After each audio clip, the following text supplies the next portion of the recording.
Hello, everybody. How's everybody doing? Excellent. Thank y'all so much for being here. Thank you so much for coming out tonight. Take a deep breath. My name is Janelle Esparza. I'm a visual artist. I'm head of education here at the McNay, and I'm really excited to welcome our lovely speakers. But before we do that, I just have a few brief introduction remarks to make. So again, Janelle Esparza, visual artist, head of education. I am a light-skinned, thin-framed Tejana woman. I have shoulder-length, dark brown hair, brown eyes, and I wear thick-frame glasses. I'm wearing a plaid jacket over a light green dress. And I also like to start these off with very brief land acknowledgements. We acknowledge the San Antonio River as Yanaguana, or spirit waters in Bajalate, as the source of life for the city. We acknowledge this place, known as San Antonio, as the traditional homeland of many Native American peoples who are called Cuauhtecan in Spanish records, but consist of 200 tribes, bands, clans known as the Payaya, the Ahuateca, the Paguame, the Jarame, the Pompopa, and Borrado, among many other Aboriginal peoples who continue to carry their traditions today. So thank you so much for being here. It's really vital for us as a community to hold this kind of space for our artists, especially our local artists, to highlight their practice, to share a lot about their purpose, and to share that with us is such a gift. So thank you guys so much for being here. I'm going to read from their bios and introduce them, but I also want to just mention that after the talk, there will be a chance for everybody to ask some questions and do a little Q&A session with everyone. And the way we're, the way we're going to do that is we have a microphone on this side of the auditorium. So once the talk ends, it would be very helpful to kind of line up in this aisle and just be ready to go with your questions. So we'll start off with our very own Mia Lopez. Mia is our inaugural curator of Latinx art at the McNay. She has worked with artists and leading contemporary art institutions across the United States for over 15 years. Mia is a San Antonio native and received her BA at Rice University and got a dual master's degree in art history and arts administration from the School of the Art Institute of Chicago. Mia has previously held curatorial positions at the Walker Art Center in Minneapolis and the DePaul Art Museum in Chicago. She's an alum of the Smithsonian Latino Museum Studies Program and the National Association of Latino Arts and Culture Leadership Institute. And our special speaker tonight is Melissa Gamez Herrera, who currently is our Artist Looking at Art special program artist. Melissa is an interdisciplinary artist who works with photography, bookmaking, printmaking, and other creative practices. She's also a San Antonio native. She earned her BA in art and art history from Colgate University in 2014, and an MFA in studio art and photography from the University of North Texas in 2020. She makes artwork to speak on issues of identity, community, justice, and she does this through really heavily researched events that are related to violations of human rights and the way that art can be used to interpret and create a pathway for healing. So everybody, please welcome Melissa Gamez Herrera.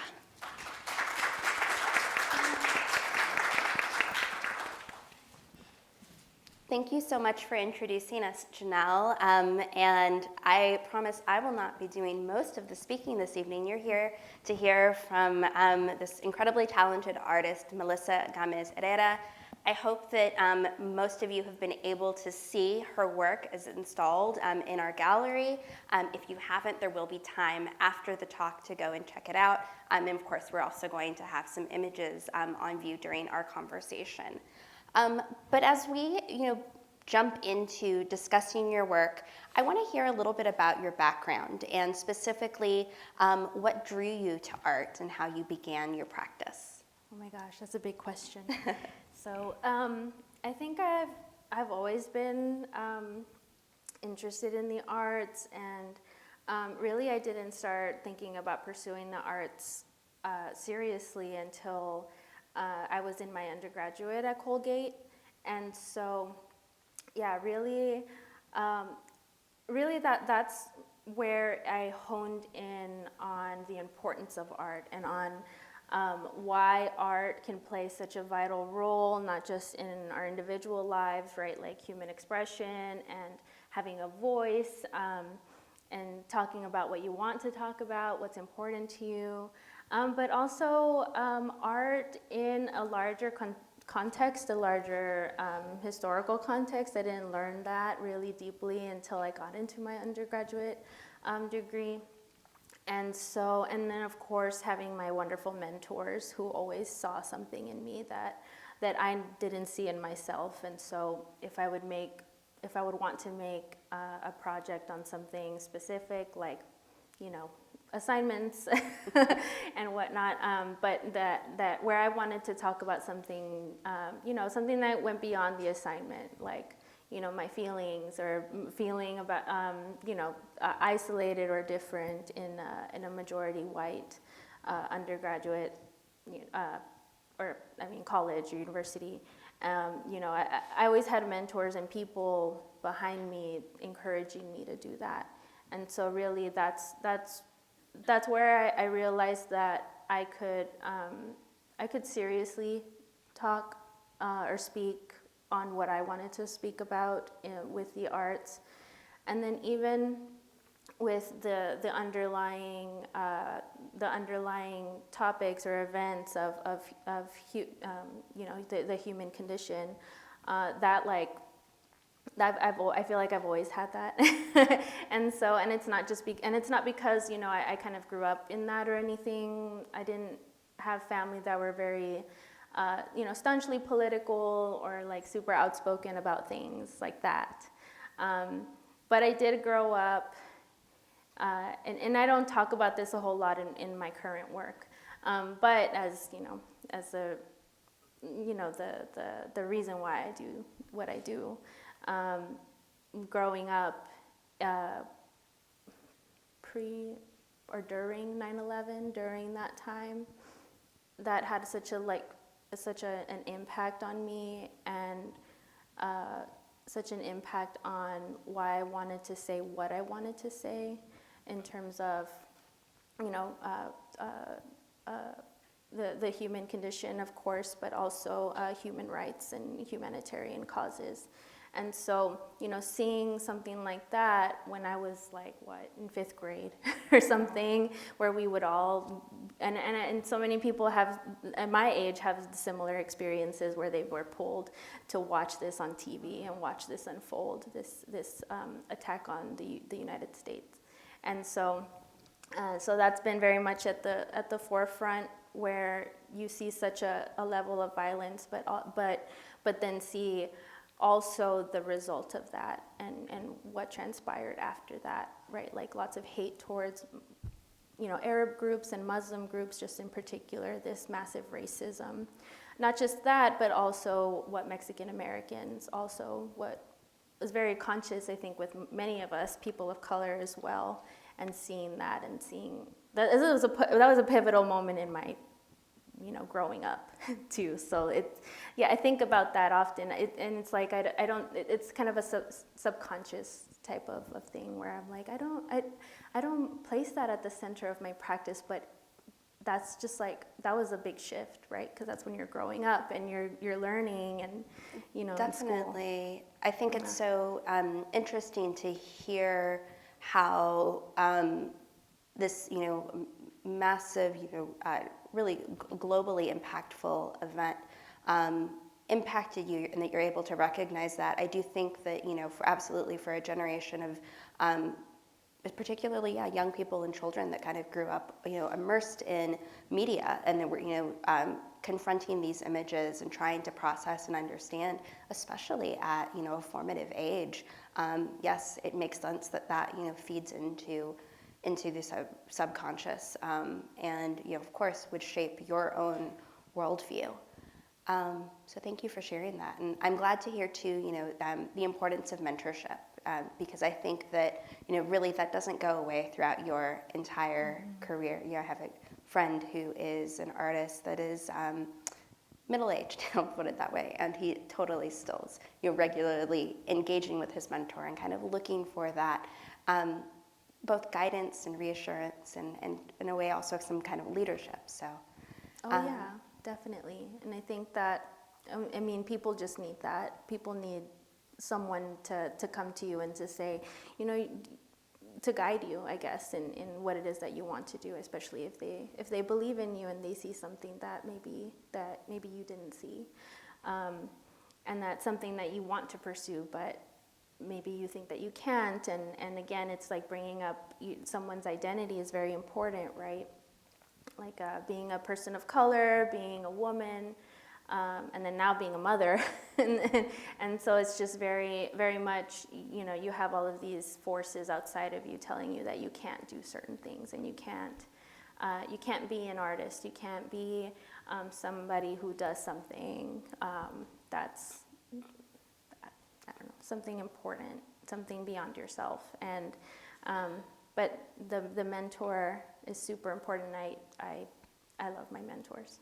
They're everything for me. I'm like, they're my second parents. I always think about that. Well, if they're not here this evening, we'll make sure you can share them the YouTube link for They'll this probably talk. see Yeah. this and just shout out to y'all, Yes. because of course you don't want to self-deprecate yourself and say that you don't deserve anything that you've earned, but also you need those voices and those people who see something in you and try and feed it. They feed it all the time. That support is absolutely vital. So I wanted, as we're talking about, some of your early influences, I'm wondering if you can share with us some of the images of your earlier work, that kind of things you were working on before your installation here at the McNay. Yeah, and so I guess the way that I've structured the collection of images that I'm showing, it's work that I did during the end of my undergraduate into post-graduation, and the reason why I talk about that time frame in that way is because the structure of the time and creating artwork was so vital for me during my formal education, because I didn't know about that, I guess, how important that is to keep a project structured and to work through a project to completion. And so that was super important for me. And so I guess the way that I'll talk about this first set of photographs is my work about San Antonio.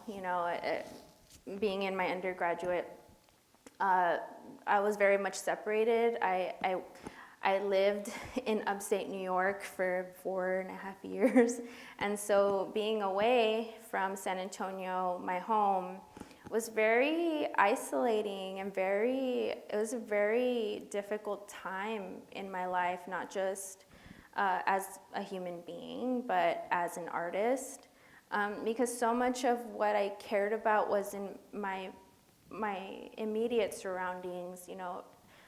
Geography and location is just super important for me as an artist, and so and then it came down and it narrows into also the state of my neighborhood and my immediate surroundings. What do I see every day? And what does that do to the psychology of somebody? Not just what you see, also the way that people talk about where you're from. Even people from San Antonio, we have these compartmentalizations and stereotypes about certain parts of town, And, all of this stemming from, of course, things like racism and socioeconomic status and, all these really polarizing things. And so this type of work is very, I guess you could say conceptual, but also there's a feeling of isolation or just documentation of this place that I'm from. And so these are homes in the neighborhood that your family was living in, and you were essentially walking around and capturing what you saw? Right, photographing, yeah. And so this one I printed really big. And there are these small stories, right? Like for these types of photographs, I would photograph these right after work. I had a job where I didn't get out until midnight or something, without time to work on your creative practice. But I would think about what kind of images I wanted to make, and I would think about, okay, I'm gonna stop right after work. I'm gonna photograph, or I'm gonna stop and whatever. And so,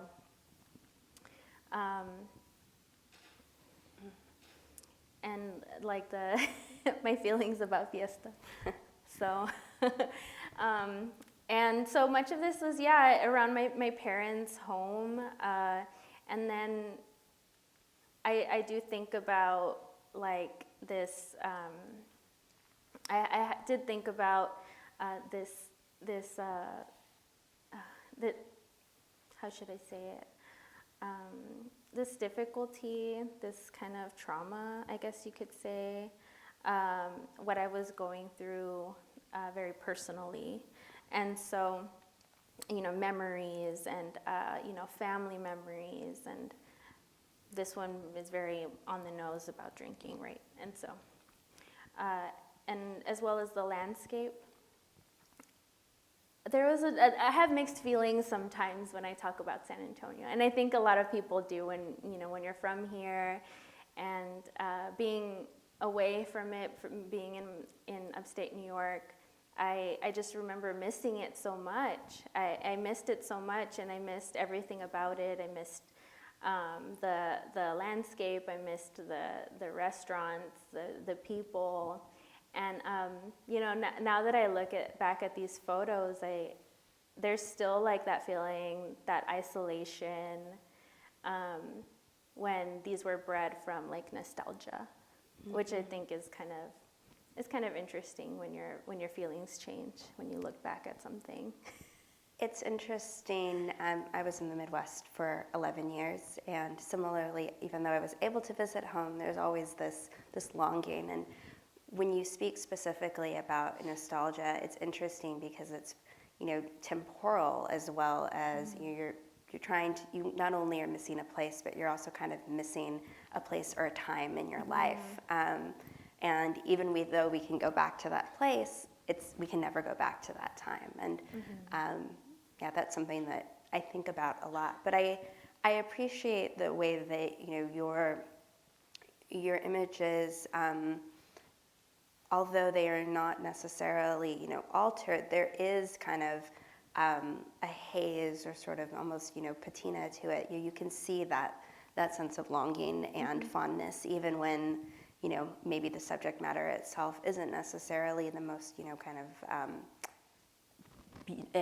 sort of inherently beautiful or, kind of picturesque. Oh yeah, that's a portrait of my parents, and I think about my parents a lot, and they're supportive of me as an artist and what I do. And I just really like this picture. I like how pink their walls are. Yeah, and I remember the story of that portrait that they took, where my mom didn't want to take that picture with my father, and he really wanted to take it. Oh, so that's very sweet. He would love taking pictures with her. She wouldn't like it. Yes, That's my brother. Yeah. And then, yeah, there's even this point where I photographed some of the people around in my neighborhood. And just speaking to that, that sense of who's here and that sense of family and being together and what's important to us. So What neighborhood specifically? the Palm Heights. Palm Heights area. Yeah, the Palm Heights area. This specifically wasn't in the Palm Heights area, but it was more of like in the Brackenridge Park, actually. But I just loved this image. My cousin and her son. And so there's this other project that I began, and it was not more of a serious project, but a project that required a lot of collaboration and a lot of research. And so what I did was and it's not here. I think I should have written it here. But there's an organization that I went on what they call a delegation to Mexico with, called Austin Tan Cerca de la Frontera, and they're in Austin, and they have this friendship with Comité Fronterizo de Obreras, which is a group led by women in order to, it's an NGO, so in order to assist and to help women workers, primarily factory women workers, in various areas in Coahuila. And so what you see on the maps here is Piedras Negras, Ciudad Acuña, and then a couple of smaller towns like Allende and Nava in Coahuila. And so I traveled to these various areas with the CFO and participated in kind of like a visitation of various women that were involved with CFO. And so what I mean by involved is they would go to their various events, like I guess you could say they were like meetings or get-togethers wherein they would educate and help empower the women workers about their rights as laborers in the factories, the maquiladoras in Mexico, but also much education about gender roles and the gender roles, and also relationships and how gender roles can be affected or affect those relationships. Many of the women were single mothers, so that comes with so many challenges. And then also many of the women, although they would have jobs, they didn't have a sense of empowerment or knowledge about what their rights are, just as human beings. And so there was, and I wish I should have put that picture in here, but I remember, they would have in their offices where the women could go, they would have these posters of informing the women what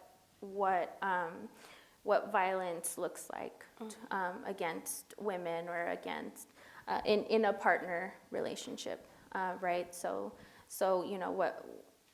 what are the different levels of something like abuse? So emotional abuse or humiliation or financial abuse, and so all of these different types of abuses. So really, yeah, they're a really great organization, and they reach out to women in the community and that work in the maquilas and invite them to come and to basically take part in these workshops. And so, but for the project itself, I did get connections with various women, and was basically invited and came in and was invited into their homes and was able to have conversations with them, like recorded conversations, regarding their experiences in the workplace, but also their own histories. You know, many of these women have very specific, you know, migration stories and stories about, you know, being a mother and a lot of times being a single mom, and how difficult, how tremendously difficult that is. Just to interject, it's clear that you had a nice rapport with them. There's an intimacy and kind of an ease in the way that they're posed. They seem so comfortable with whoever's on the opposite side of the camera. Mm-hmm. Yeah, and you know, even with photographing and being photographed, I think there's still that sense of discomfort. Mm-hmm. There's still a discomfort, I think, right, when somebody's pointing a lens at you. Mm-hmm. It can be you know, off-putting, but that's the point of visitation and having this conversation. That's the way that I would schedule it out. Is I would talk to them for a while, and then, you know, hang out for a while, and then, you know, the photographing would be the last thing that we would even do. Wow. Yeah, before I would, you know, go to the next person's home. And so, yeah, but what I enjoy so much about portraiture is much of it is of course the person is important and the central of the image, but the environment. Like I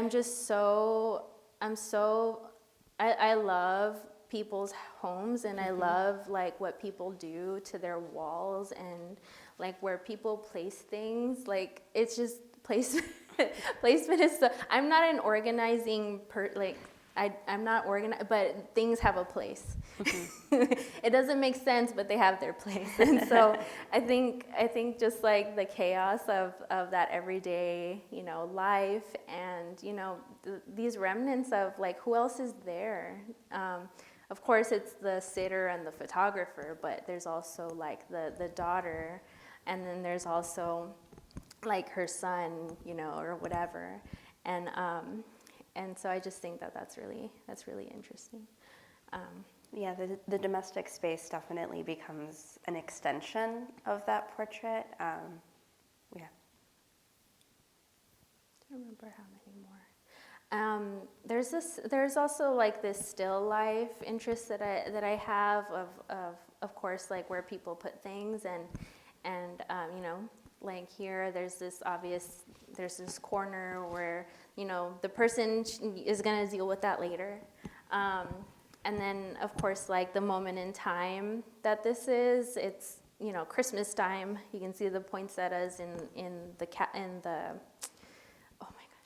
curtain, but also you know, this sticker that's is very specific to that place. For Fernando Puron's campaign, and so if you Google this guy, you know, he was assassinated. Actually, I think it was either that year or the year before that. I think it was before this picture, and it's just so interesting to me how one image can say a lot of things and can kind of pinpoint where you are at one point in time, and, you know, obviously like what else is going on. And so, yeah, this guy, he was assassinated. He was running for office in Piedras Negras. And, you know, yeah, he was assassinated because he ran on a campaign that was against the organized crime in the area. And so, yeah, so that's just very, very much this place. And so this is just some examples for like how I present these photographs.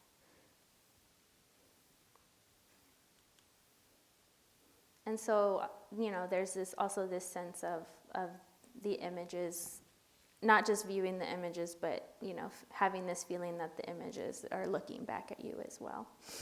Do the images of the interior and exterior correspond with the portrait, or is it just arranged?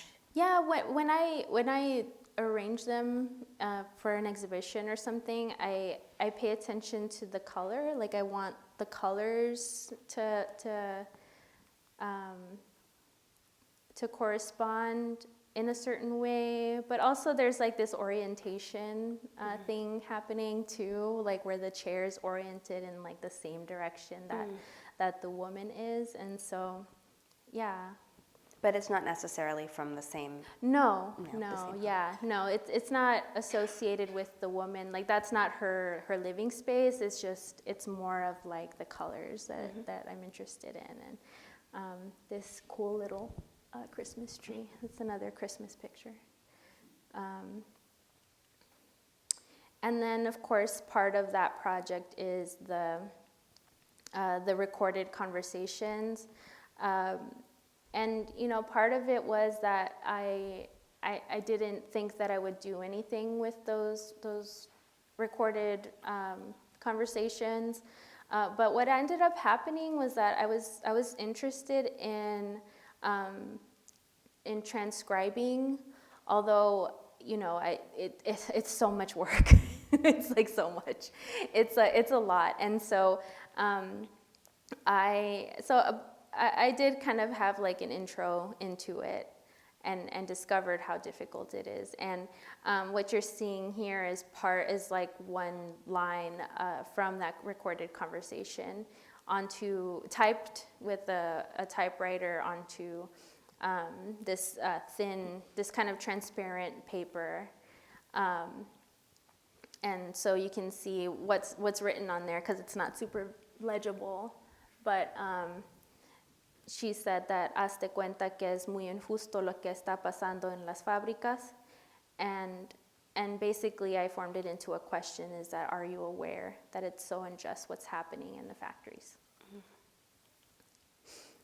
And so this is kind of how I've shown it. Like there would be various pages from various conversations, and so, you know, I would type out sections of those recordings, and so you can kind of see where one section is written like it's in Spanish, and that's on one side, and then on the opposite side there would be like sections that were in English, but it would only be able to be read backwards. And so that's why I called it this series Soy no mitzet. So that's testimonios backwards. And so yeah, it's like, so it confronts the English reader and forces them to like kind of figure it out. And so that's just a detail.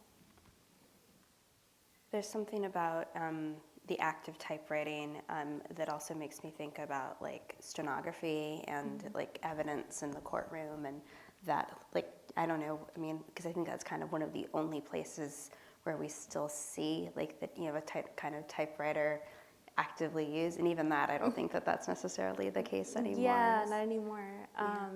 No, I think that that's a good word for it. Is the way that I think about it is as evidence. Evidence that somebody said this, and this was someone's view and experience, and that's a part of research as well, right? Research and reports and investigations. You need evidence, and you need people's testimonies, and so really that's what I tried to collect as I was working in Mexico. And then a part of my practice is also publications and creating books. So here's a video of one book that I made about the same project. And so it's a collection of photographs that, you know, like in my artist practice, sometimes, and I think maybe it's not unique to photographers. I won't say that.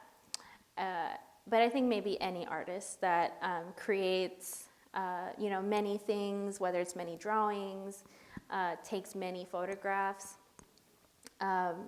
wonders, what am I going to do with the things that I don't exhibit? I really love this picture, but it's not going to go in the exhibition, the main exhibition, or anything like that. And so I thought up this book that I kind of label as a double accordion book that you can open, and you can open in any kind of orientation.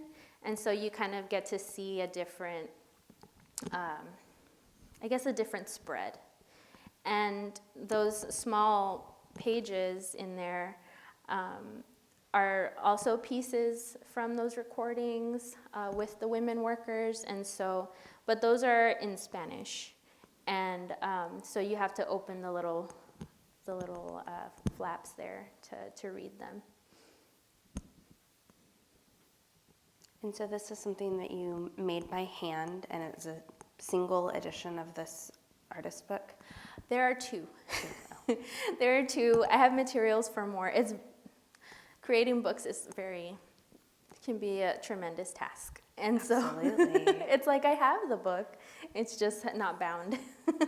But so yeah, this one of these books is in a collection at UNT, and the other collection, the other copy I have just kind of circulates. So when I find the appropriate times, I like to show the book.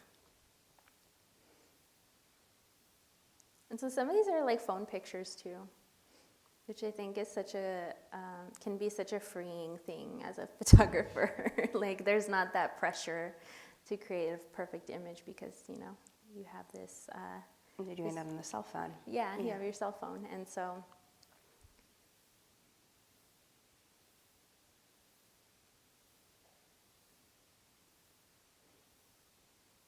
Yeah, so self-publication can be. It's a great sort of extension of the practice, and there's also, again, sort of that intimacy that it invites you with the way that you actually can handle those images. Yeah. And so I guess we can, how much time do we have? Are we good? We are good. Yeah, good, awesome. So I think I'll dedicate the last part of this slideshow to the altar that's out here at the McNay. And I'm showing this image because it's an image that really, came from an event that really struck me that occurred earlier this year around July. I want to say, yeah, it happened around July, where a ship capsized in the Mediterranean, and a ship called the Adriana that held many, probably over thousands of migrants fleeing Syria and in hopes of reaching the Greek coastline. And so this event really struck me, and it came at around the time when I was asked to do the altar, because there was this juxtaposition with this event, with the submarine, the submersive that was lost, and there was just so much in the collective consciousness and in the media about that submersible, and how everyone was trying to find them.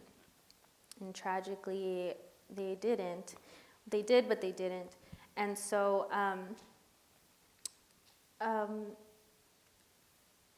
there was this juxtaposition with this event where, the argument was being made that we weren't giving enough importance to events like this, where migrants were also lost at sea, many more people, and why wasn't this held to the same level, right, as like It didn't get the submersible. same media attention as the Right. submersible looking for Right, the and many Titanic. people were lost and never found again. And so people who were migrating and trying to find a better life, right?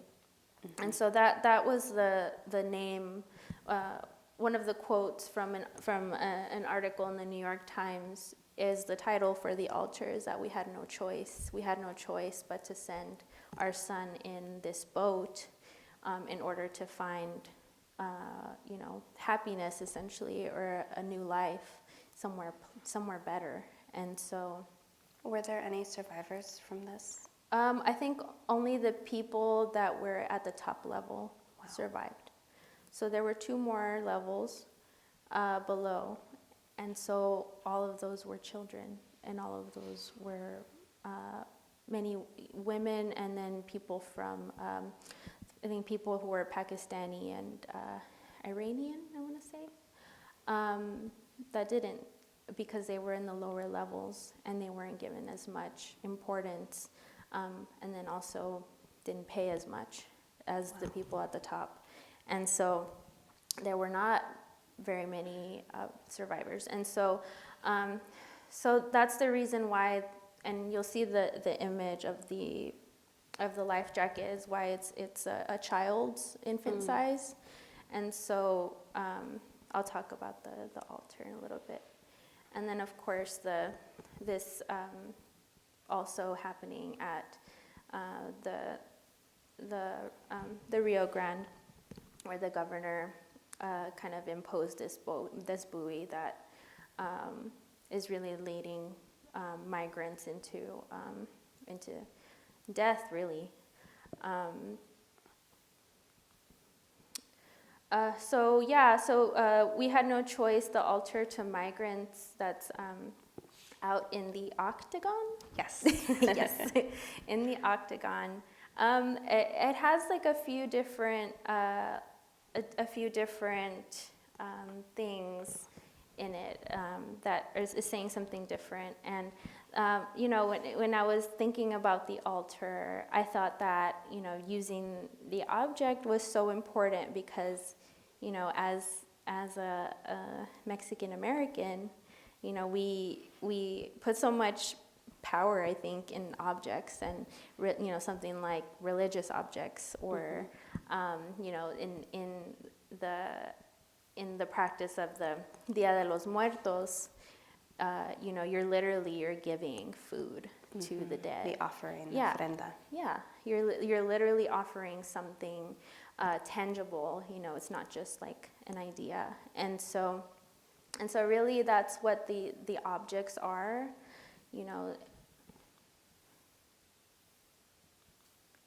And so that's what the life jacket is. And I'm also very, I'm always so inspired by other artists, like somebody like Ai Weiwei or somebody like that, who is very poignant and very direct about why they're making the work, the installations that they are making.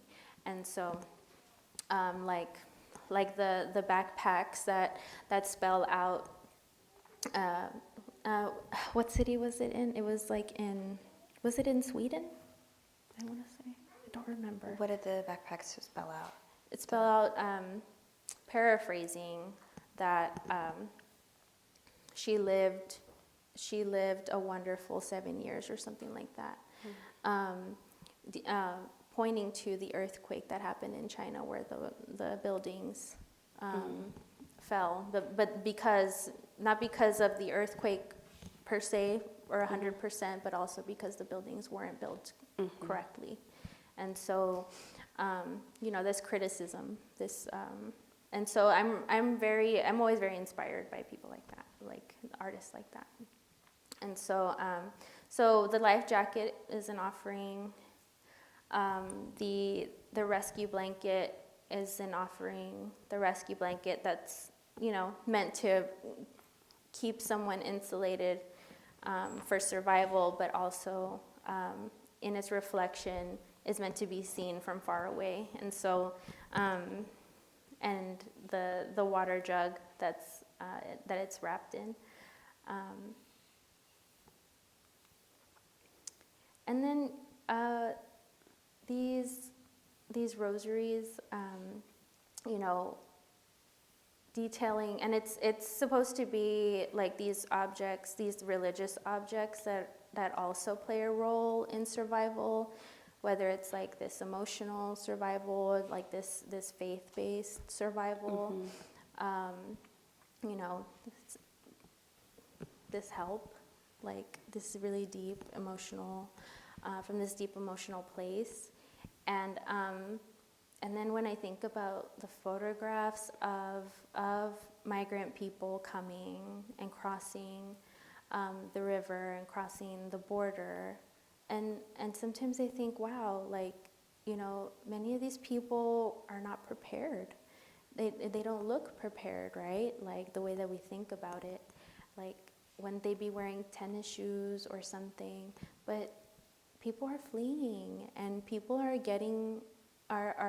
many times very desperate and need to leave. And I don't think that in our consciousness and how privileged I think that we are in this country, many of us can even envision that. Like, how can it be? How can it be that the conditions are so bad and so desperate that I would have to leave my home? And so that's the point of the shoes too, right? Like these pair of shoes that are just not meant for walking and not meant for this journey. When I first saw the altar, I was really struck by this juxtaposition of the rosaries and the shoes, because, yes, you have explained so beautifully the way that it's an offering, and at the same time, I was reminded of photographs that I have seen that were done in some instances by photographers kind of recreating, in other instances by sociologists and anthropologists who work on the border, and they document some of the objects and items that are found with migrants who didn't make the cross. And so often there would be religious items, and so, you know, people could bring very little with them, but they would bring, you know, that rosary, you know, that crucifix, something, you know, a different type of survival. Right.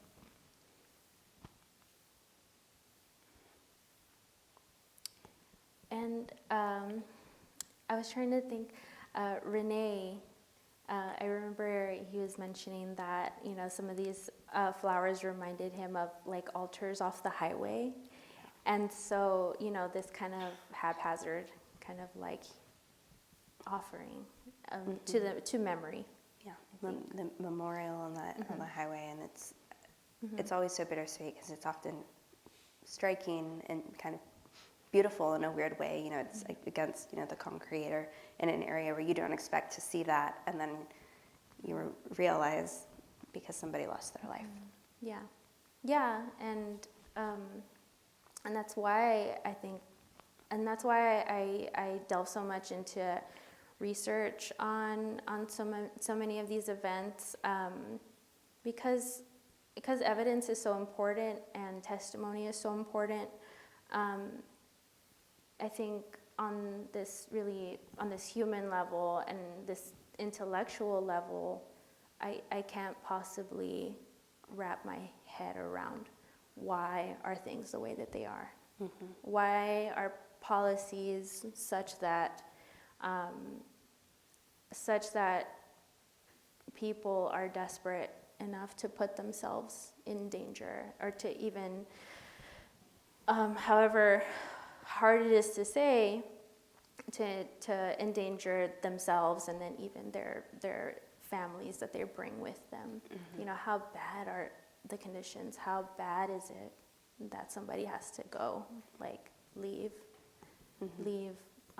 the safety of one's home? And that's what I love so much about interiors too, and the photographs, the interior photographs, is that there's like this safety, there's this sacredness in the home, and and then to just have to cut it loose and leave is something big, yeah.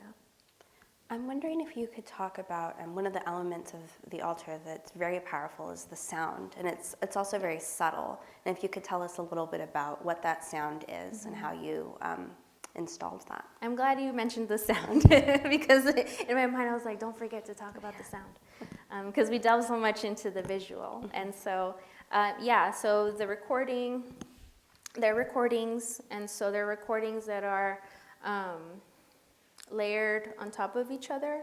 And so I wanted there to be this other way of perceiving environment and perceiving place. And so the recording has like a bit of water in it, right, like tides and things, and then also the act of walking and the act of travel. So there's like that travel aspect of going from one place to another that the altar is meant to address,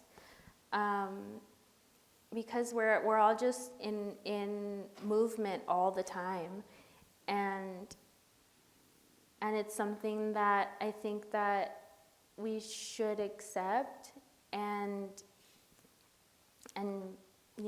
understand that, and I know that there are a lot of people that don't, and like there's that saying, if you don't like it, then get out of here, or something, or why don't they just stay where they are? And it's like this I don't know, double speak or something. Mm-hmm. Yeah. So that's what that sound is, and even the act of perceiving sound. Sometimes sound can stop you in your tracks, like when things are too quiet, or when something's suddenly loud. Mm-hmm. And so that's what I tried to do with the sound as well. Yes, it's not constant. I wouldn't say that it's jarring, but it is noticeable. And then at the same time, it's difficult to like fully understand what it is. The layering almost kind of, diffuses the different elements. Mm-hmm. So, Yeah. Cool. So briefly, because we are running out of time and I want to make sure that we can do some questions, do you want to share what you are working on now? What's next? Right. So very briefly, I am working on a project, again, about San Antonio. So I came back to San Antonio. So I'm coming back to San Antonio, and this self-portrait in particular is from a peak at Pearsall Park. And so I remember, and I used to live around there, and so I remember being up there, like reaching the top, because there's a trail that gets to the top of this hill. And I remember thinking, we don't have a lot of hills in San Antonio, and so this is really cool. And so I would go up and then notice how I can make out a landscape. So it's hard to say that about San Antonio, that you can have a sense of a landscape. And so I have this self-portrait. You can see it's the Lackland Air Force Base in the background with Boeing, the Boeing planes and whatnot. It's a little blurrier up there, but you can kind of see in the distance, some of the Boeing planes, and those planes, just going over your house constantly. Mm-hmm. And so this is kind of really the beginning. It's like a smidge of what I want to do in this next project about San Antonio. More specifically, it's going to be about kind of like what I was mentioning with the first project. The placement of things, right? Like, why is Lackland Air Force Base down there on the south side? And it's so noisy and emits a lot of pollution. And so that's my interest right now.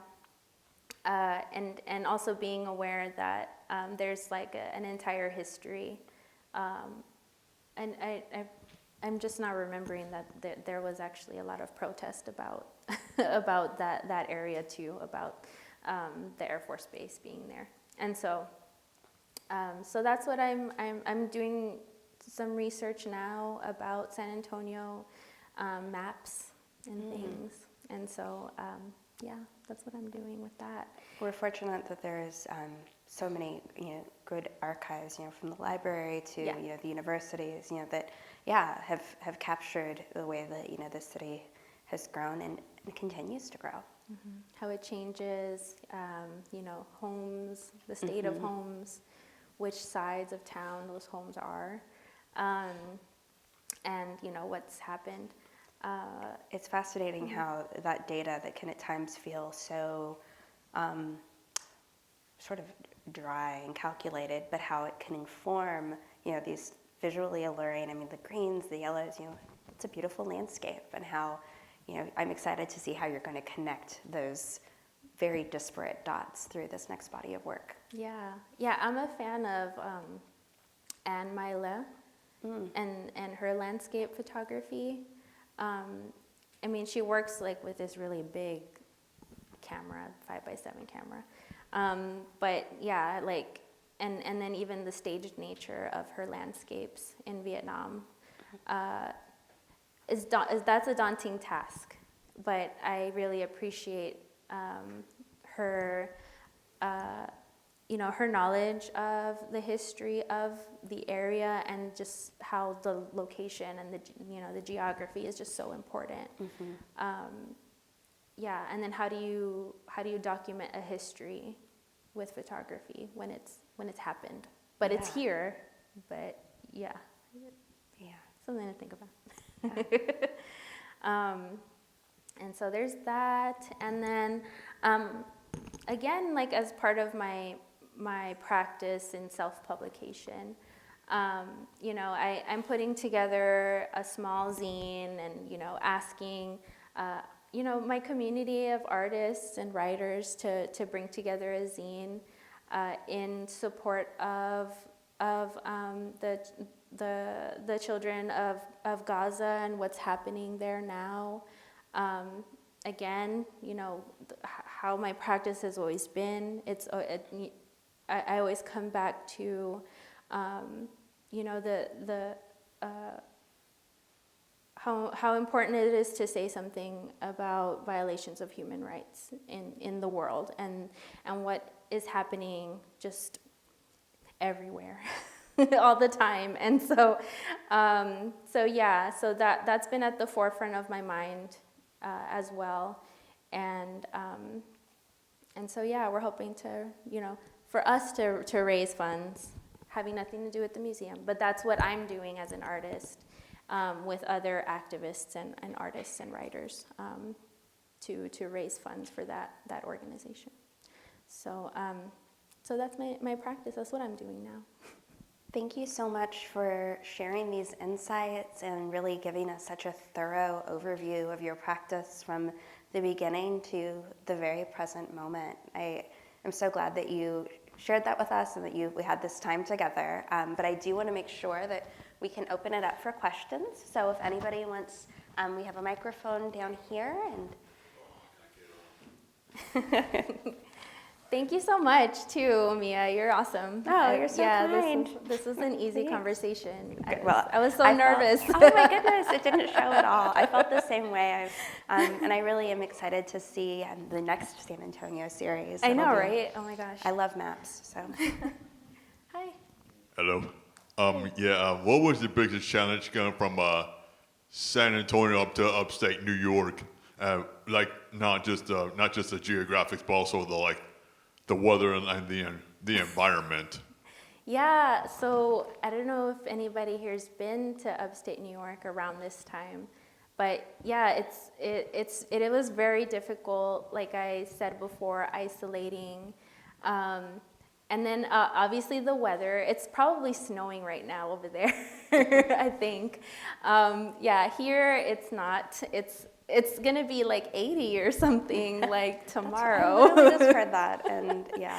So yeah, I mean, that can have such an effect on you as not just a person, but as an artist, like being outside of your comfort zone and feeling like you're alone, or like feeling like you don't belong or something like that.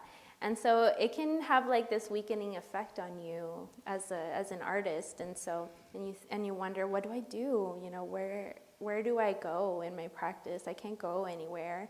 I'm a photographer, so I don't I don't have anything to photograph.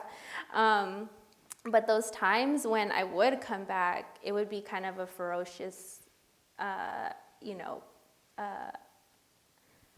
practice, I guess. It would be kind of like this unrelenting, I have to photograph now because I have it in my gut that I need to photograph this place that I'm from, but also like there's the time aspect. Because I would come for breaks and stuff, and I would only have like such a little itty bit of time, and it was so hard. I was going to ask, I wanted to clarify, yeah, that so when you were coming home for, you know, Christmas and summer, you were making work here, and yeah, that's And that's I keep challenging. That. Yeah, it is, and I keep it. You know, it's not. I wouldn't show you any of my undergrad assignments. I wouldn't show you that, but I'll show you this stuff. That was like stuff that I was doing in between all of that, and in between. Yeah. Wow. I was wondering what impact, or if you could say a little bit about historical movements that may have influenced you in some way. And I'm thinking, for example, like the Chicano movement or AIM, or, you know, the Indígena consciousness. And I know sometimes, and I also wanted to thank you for your zine project. I've been thinking about that a lot, and I think it's really important to be aware of not only history and what's going on now, but both. And I remember when I was in school that we worked with the United Farm Workers through MECHA, and, you know, Matt Cesar Chavez and all that. And one of the people who really struck me was Chunky, the musician, who used to play at the protests and everything. And so, and here you are doing your art, bringing attention to something else. And I think sometimes it's easier for people like me maybe to, or in another way, see something or feel something through this kind of mediums. So if you could talk about the little history maybe. Oh yeah, thank you for asking that. That's a good question. So, you know, interestingly enough, I didn't come into that kind of consciousness until I reached my undergrad. And, you know, being in upstate New York, I did, you know, my immediate friend group was like my person of color group, and this was my friend group. And so we all kind of like stuck together a little bit. And but you know, what was interesting is I did learn about the Chicano movements, but I think for me, I was struck the most by the of course, like civil rights movement, but also like Black justice and African American justice, you know, here in the U.S. And so, maybe it's because I didn't have that opportunity to learn about like the Chicano movements and that history. I did learn about it, but it didn't, you know, become a part of my politic, I guess, until I reached the undergrad. And so when I went to undergrad, there were people like not from my particular background, and so there was, you know, I had friends who were from, you know, Haitian background or like Dominican background or like people from New York City and stuff like that, and so I was struck by that, and I was struck by I did learn about AIM too. I took like American Indigenous Studies courses and stuff, and learning about that history as well. So yeah, that definitely influenced me, that history, and learning about all the different movements, because not one movement is just by itself, right? We owe a lot to the Black American movements, and yeah, of course, the indigenous movements, and I think we're all like interlocked together, and so yeah. But I give so much. Like Bell Hooks is my, like my R.I.P. I've read her books, and I'm a feminist because of Bell Hooks, and so and other Black women and Black writers, and yeah, so they've influenced me a lot too. Thank you for sharing that. It's interesting. I was talking with someone earlier today and reflecting on the college years and how, yes, of course, what you're studying in the classroom is so vital, but also, when you're fortunate to be able to be in an experience where you're meeting people that are from completely different backgrounds than you, and how much that's just as an important part of your education, and as you're speaking to, it really does shape your worldview. Mm-hmm. Any further questions? Well, thank you all so much for joining us this evening. We will have another program next week if you want to hear more from me about the work that I am doing and will be doing with Latinx art. I will be in dialogue with Marcela Guerrero, who is a curator at the Whitney Museum of American Art and was their first ever curator of Latino art. So I look forward to having that conversation. If you want to revisit our conversation, this wonderful talk with Melissa, that will be going up on our YouTube page eventually. So look for that on our social media. But thank you so much to Melissa for joining us. Thank you all for coming. I'm so happy to see everybody here. And really, if you haven't seen her work, it's in the Octagon. So if you go to the front desk, just hang a left, and it's on view, and you can hopefully experience some of the sound as well. Thank you. Thank you so much. Mm-hmm.